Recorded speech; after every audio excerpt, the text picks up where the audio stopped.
বন্ধুরা দেখো আমি কতগুলো আকন্দ ফুল নিয়ে বসে পড়েছি, আরও কতগুলো আছে, একটুখানি মালা গাঁথবো।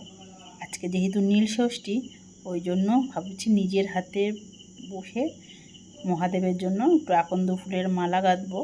তো ওই জন্য কতগুলো ফুল নিয়ে বসে পড়েছি। আর সবাইকে কিন্তু নীল ষষ্ঠীর অনেক অনেক অনেক শুভেচ্ছা। আর কারা কারা নীল ষষ্ঠীর পুজো করছো অবশ্যই কিন্তু কমেন্ট করে জানিও। এই দেখো আমার একটা মালা কিন্তু হয়ে গেল।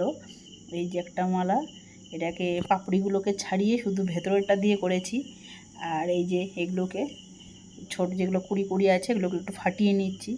ছোটোবেলায় না এই আকন্দ ফুলগুলোকে আমাদের নদীর ধারে খুব গাছ হতো, ওগুলোকে গিয়ে এই আকন্দগুলো যে এগুলো কলি কলি থাকতো সেগুলোকে পটাশ পটাশ করে ফাটাতাম, আর খুব ভালো লাগতো কিন্তু এই আওয়াজগুলো শুনতে। এই যে দেখো কি সুন্দর, এই যে আমার আরেকটা মালা রেডি হয়ে গেল। দেখতে কিন্তু দারুণ লাগছে আকন্দর মালাগুলো। আর সত্যি কথা বলতে নিজের হাতে তৈরি করে ঠাকুরকে দেওয়ার তার আনন্দই আলাদা।